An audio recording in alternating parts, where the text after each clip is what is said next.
Аб'ектыўна і па-беларуску навіны гэтага панядзелка. Віталь Бабін, вітаю, пачынаем.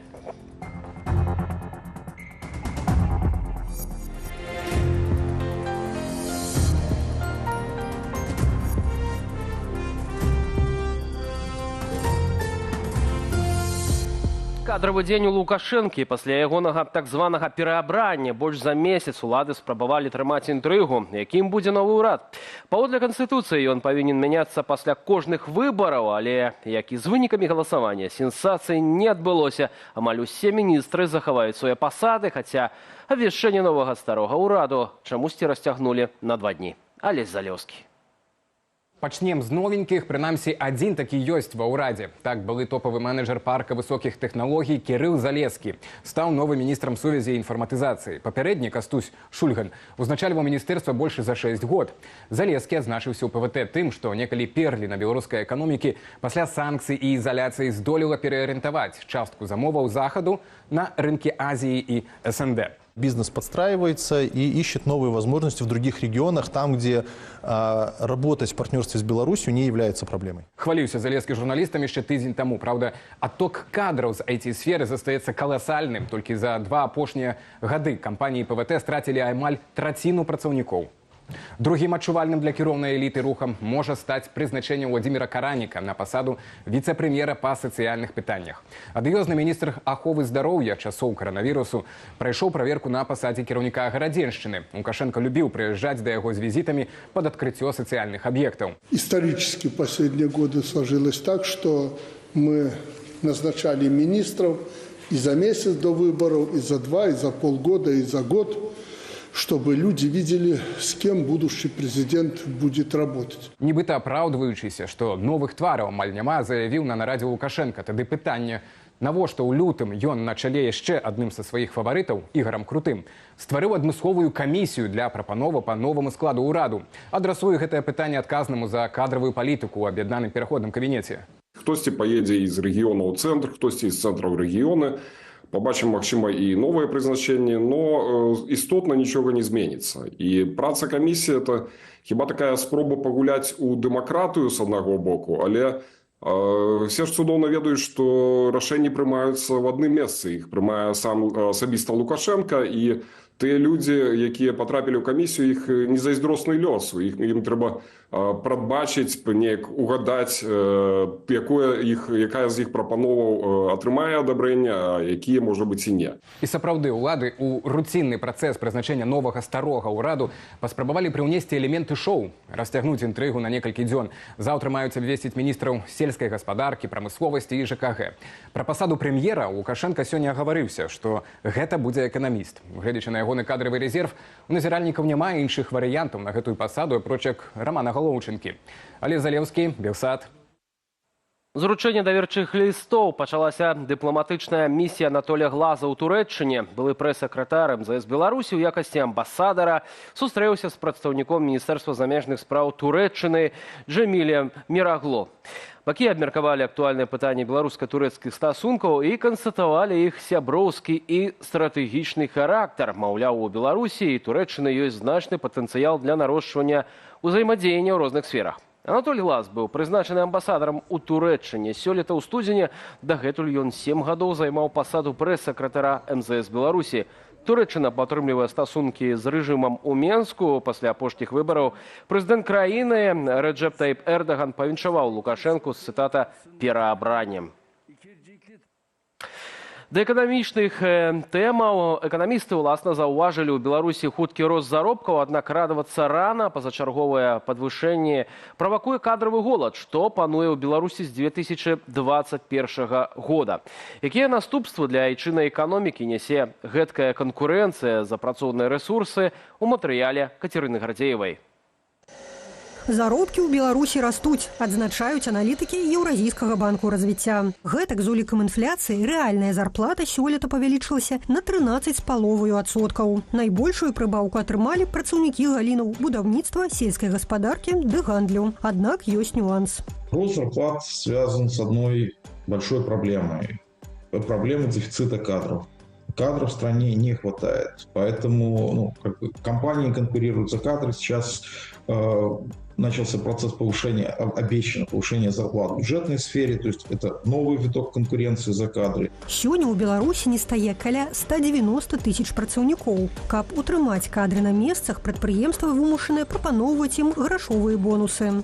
Аднак адчуць павышэнне беларусы не паспяваюць. Жыццё ў краіне даражэе, кажа Белстат. У людзей больш грошай, яны больш грошай могуць заплаціць за тавары. Значыць, за тавары ім можна прадаць даражэй. Інфляцыя з'ядае падвышэнне гэтых заробкаў.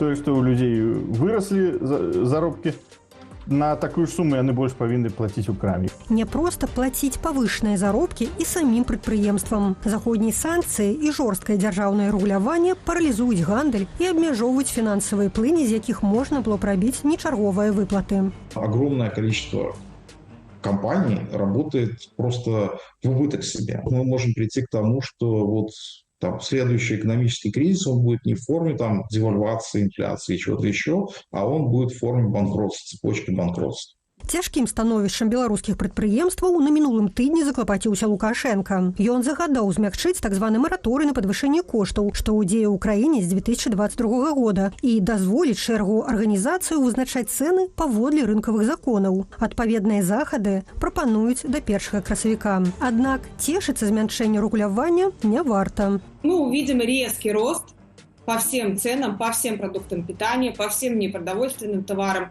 Причем этот рост будет очень значительный. Инфляция будет двухзначная. И это в таком моменте будет шокировать людей действительно. Складанае становішча ў эканоміцы адлюстроўвае і рост банкаўскіх пазык. Паводле Нацбанку цягам года нявыплаты за крэдыты павялічыліся больш чым на 5 мільярдаў рублёў і дасягнулі 26 мільярдаў. Асабліва вострая сітуацыя са спажывецкімі пазыкамі. Сёлета беларусы не змаглі выплаціць банкам больш за 3 мільярды рублёў. Кацярына Гардзеева, Белсат.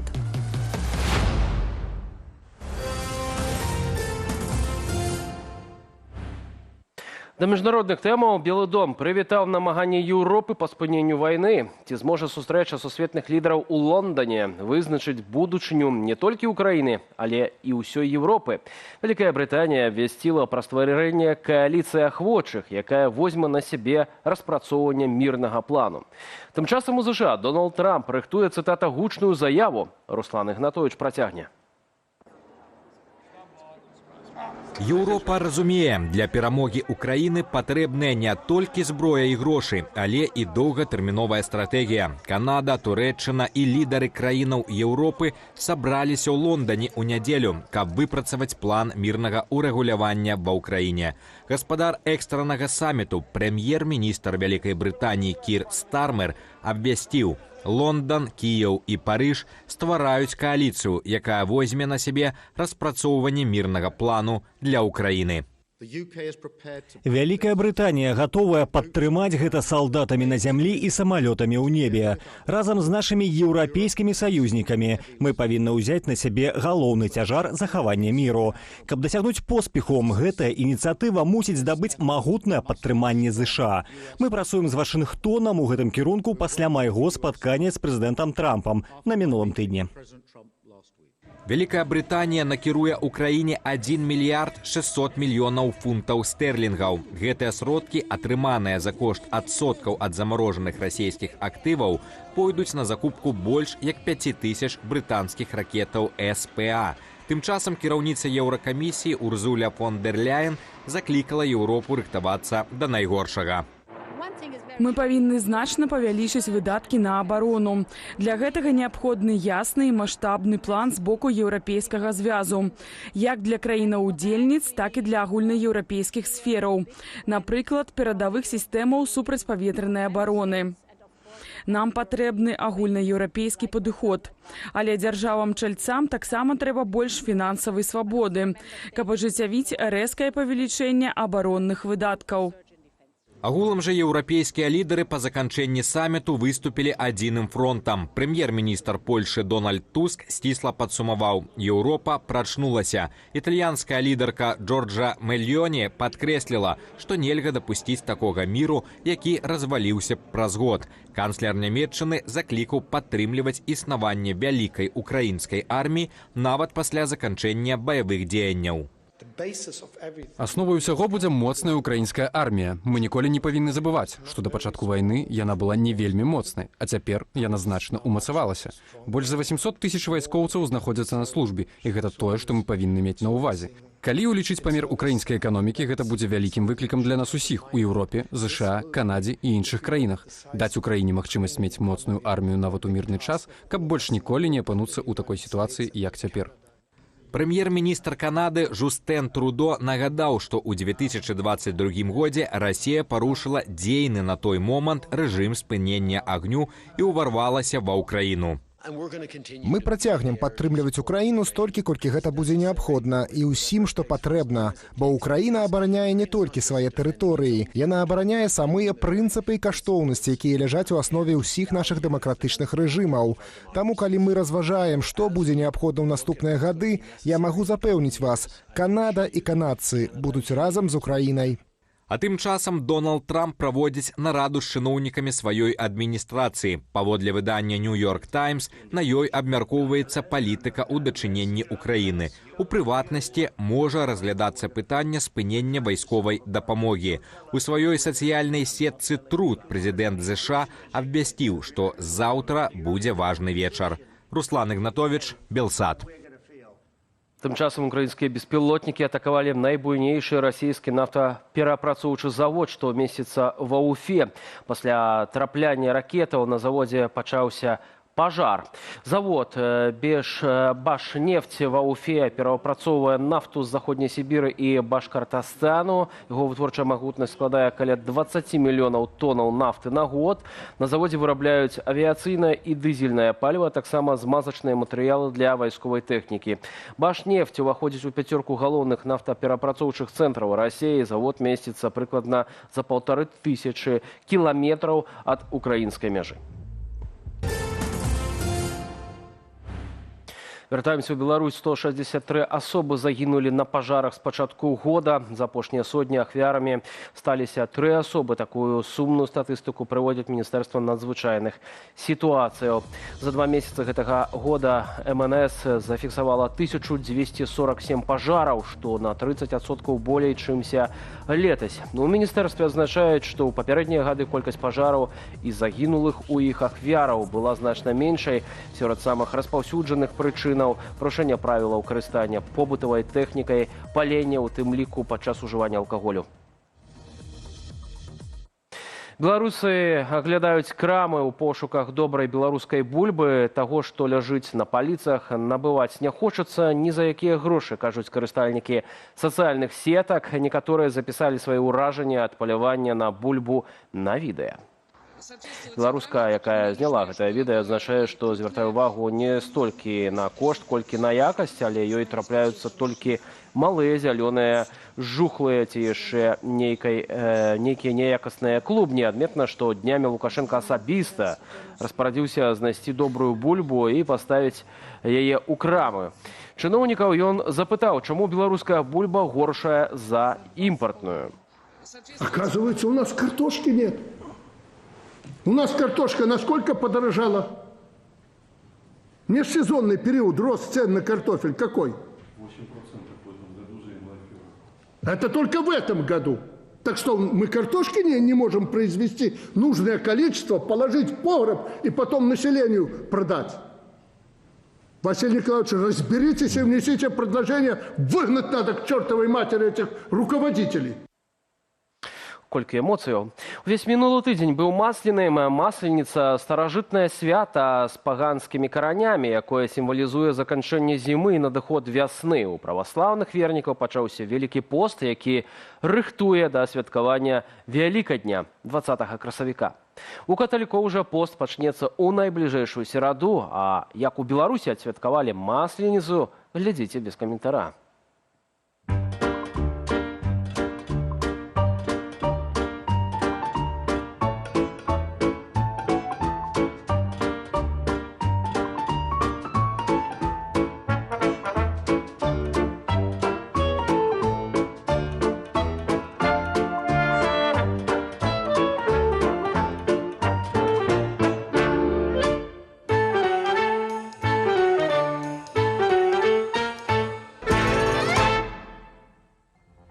На гэтым ставім кропку. Выданне «Аб'ектыву». Дзякуй за ўвагу. Зазірайце ў наш тэлеграм, QR-код на вашых экранах, а ўжо праз імгненне прыгледзімся да самых цікавых публікацый на нашай старонцы Белсат онлайн. Вашай увазе.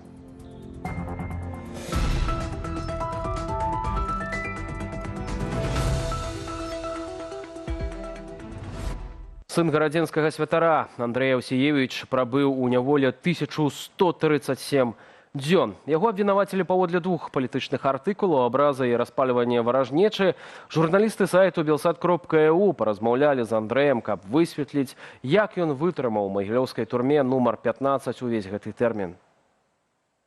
Праваслаўны вернік Андрэй Аўсіевіч даў інтэрв'ю пасля свайго выезду з Беларусі ў Польшчу. Калі людзей кідаюць у калонію, скажам, за звычайныя каментары, то правіла такое: не ствараеш праблемаў ментам ды іншым зняволеным, то цябе будзе менш увагі. Яны так адразу і кажуць: калі мы пра цябе не чуем, мы цябе не чапаем. Мне так наўпрост і сказалі. Вось сыходзячы з гэтага і складаеш свой план на жыццё там. У размове з нашым журналістам Аўсіевіч апавёў, што яму дапамагала вытрымаць палітычна матываванае зняволенне. Маўляў, гэта не столькі вера ў Бога, колькі вера ў праўду. Ён тлумачыць: калі разумееш, што не ўчыніў нічога благога і ведаеш, хто насамрэч на баку праўды, то гэта дапамагае дачакацца вызвалення. Інтэрв'ю цалкам чытайце на нашай старонцы belsat.eu.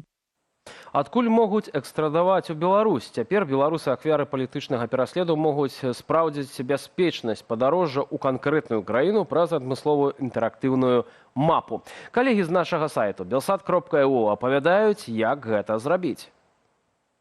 Інтэрактыўную мапу пад назваю «Навігатар бяспечных перамяшчэнняў» стварылі юрысты прававой ініцыятывы. Для гэтага яны прааналізавалі 193 краіны і 8 часткова прызнаных тэрыторыяў. У выніку аналізу кожнай краіне надалі адпаведны колер. Зялёны – бяспечным, чырвоны – небяспечным, жоўты – краінам, рызыку затрымання ў якіх вызначыць не ўдалося. Стваральнікі мапы ацэньвалі, ці супрацоўнічаюць улады дзяржаваў з лукашэнкаўскім рэжымам, якія ў іх стасункі з беларускімі дэмакратычнымі сіламі, ці ўводзілі гэтыя краіны санкцыі супраць Беларусі ды іншыя крытэры. У выніку ў лік бяспечных трапілі 88 дзяржаваў. Гэта ўсе краіны Еўразвязу, а таксама Нарвегія, Вялікая Брытанія, Швейцарыя, Ісландыя. Да небяспечных краінаў з высокім узроўнем рызыкі экстрадыцыі аднесеныя 47 дзяржаваў. Гэта ўсе краіны СНД і ў першую чаргу Расія. І яшчэ 57 краінаў атрымалі жоўты статус. Юрысты раяць адносіць іх да небяспечных. Культура здольная зрабіць больш за тое, што робіць зброя. Гэтак выказалася беларуская пісьменніца, нобелеўская лаўрэатка Святлана Алексіевіч. Іны выступ на кніжным кірмашы ў Вільні запісалі нашы калегі з сайту belsat.eu.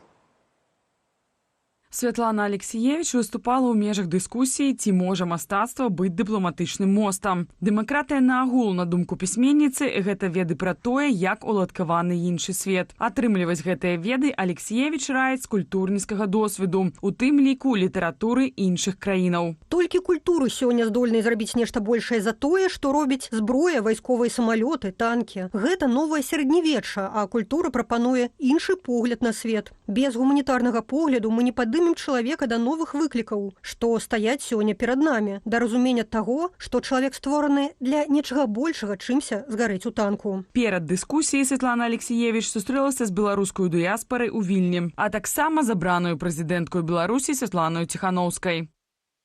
Былы лідар маладога фронту Дзяніс Урбанович ужо 3 гады абараняе ўкраіну ад расійскіх акупантаў. За гэты час ён быў паранены ў боях 5 разоў і атрымаў 33 кантузіі ад выбухаў снарадаў. Історыя Дзяніса ВРА з пазыўным «Ваўкалак» на нашым сайце belsat.eu. На трэнаваннях Урбанович 10 разоў на дзень збіраў аўтамат. Спачатку ваяр у складзе беларускай роты ахоўваў важныя аб'екты ў Кіеве, пасля браў удзел у баях пры Ірпені, Бучы, далей у контрнаступе. На пытанне нашага карэспандэнта, ці былі такія моманты, калі паўставала пытанне, што мы тут робім, гэта не нашая зямля, Дзяніс адказаў наступнае. Па-першае, украінцы нашыя суседзі. Па-другое, у нас агульны вораг. З беларусамі гэты вораг зарабіў бы тое ж самае. Ворага трэба знішчаць, дзе б ён не знаходзіўся. Чым менш рускага міра, тым лепш людзям усяго астатняга свету. Я нікога не заклікаю, але ў свой час мне украінцы дапамагалі, а зараз я ім дапамагаю змагацца з ворагам. Прачытаць інтэрв'ю з беларускім добраахвотнікам Дзянісам Урбановичам цалкам можна на нашым сайце belsat.eu. Спадарства ўжо праз імгненне. Студыя Белсат, дзе пагаворым сярод іншага з экспертамі пра сённяшнія старыя новыя прызначэнні ва ўрадзе Рамана Галоўчынкі, а таксама якім чынам саміт у Лондоне можа паспрыяць прымірэнню Владзіміра Зеленскага і Дональда Трампа. Запрашаю.